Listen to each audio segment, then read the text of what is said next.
Hello and welcome. My name is Sebastian Abarca, and I'm here to bring you a presentation on the ethics of data collection and mobile technology. Mobile technology has become a very widespread commodity in our day and age. It has been proliferated by companies like Apple, Microsoft, Android, and these things. With this growth in mobile technology, data has become very, very important and very accessible to third parties and companies. Therefore, data has become a very widespread commodity, and companies pay top dollar for these kinds of things. This has caused concern for many people. The biggest cause for concern is identity theft, as once people are no longer in control of their own data, other people are not trusted with this data as much as they trust themselves, obviously. So there's that. And then there's a person's right to privacy. Some people just don't want their data being put everywhere and bought and sold by companies and moved around without their express permission. And this has caused concern for many people. The data collected can be anything from first, last name, your age, date of birth, email, any medical information, gender, location details. They can see how close or far you are from any certain Wi-Fi towers, routers, things of this nature.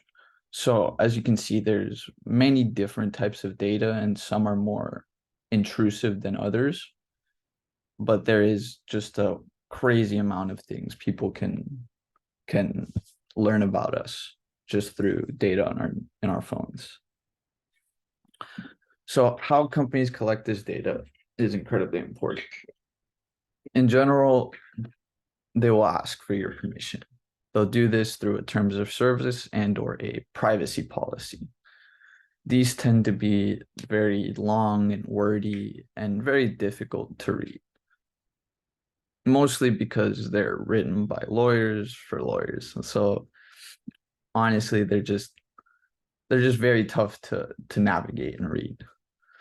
A study has found that 74% of people skip reading these privacy policies in terms of service entirely. It actually also showed that out of the people who declined, they're more likely to read the terms of service or privacy policy for even longer, on average for 30 to 60 seconds longer before pressing decline. So that can just show us that if people actually read these things, then they turn out to not like the terms and services or policies that these third parties are abiding by. In general, third parties then have three options for what data can be used for.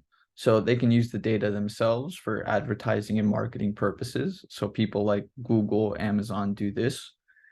They take your data and they want to see, they try to find what you want to see, what you would like to buy to try to get you buying more. Other people can use data to improve their own product or services. You may see that people like Apple, if a bug or something happens with your phone and the phone doesn't know what happens, it'll send that data to Apple. And that's mostly just used to improve their actual product, see where these issues are occurring and how they can fix them. And the third and the most controversial are selling to a data broker. These people buy and sell data that people have. So a third party will buy a data broker data or sell a data broker data, and a separate third party who is looking for data to improve their own services, products, marketing, advertising, will buy other data sets from these data brokers that they've never maybe even seen their users before.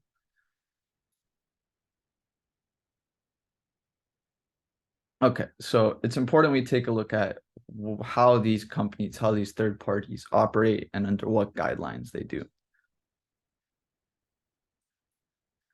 In the US, there's no singular piece of legislation that controls any third parties' access to or use of data. or how they store it or how they manage the data. Instead, the US has either statewide state legislation or a few different pieces of legislation tackling these issues. For example, we have FERPA, HIPAA, and they have CRA. For example, HIPAA will hold medical providers and doctors and things like this. It keeps them from being able to share any medical information you've given them. That's done for the person's privacy, for their well-being, and things like this. This set of regulations ends up being pretty robust because under that same HIPAA law, it actually can't stop someone like an employer from sharing your medical information. So it's more lenient as to who can share what information. The European Union has decided to pass the General Data Protection Regulation. This defines personal data as any information that relates to an identified or an identifiable natural person. This can include anything from name, email, IP address, behavior, medical information, ID numbers, things of this nature. Anything that can be used to tie this data back to a certain person. And any data that is collected that can be used to identify a certain person needs to be encrypted or coded, meaning that they need to be stored away with a key that is then further taken security measures with. This keeps data anonymous and safer, as now we're stealing encryption keys instead of actual data. And then they need to figure out how these encryption keys works. So it adds layers of protection for the users. Now, it's important understanding people's problems and how we can approach this. The main issue in the United States seems to be a lack of control and a misunderstanding maybe of how this data is used. A Pew Research study shows that 81% of US adults feel they lack control over what data is even collected, and also shows that 81% also believe that the risks of this data collection outweigh the benefits. This just goes to show the deep mistrust between third party and the US population. Because in contrast, only 30% of EU citizens are worried about these same issues. I believe this can be attributed directly to the GDPR, as its security measures and different regulations provide a sense of security. So that's exactly what my recommendation is going to be.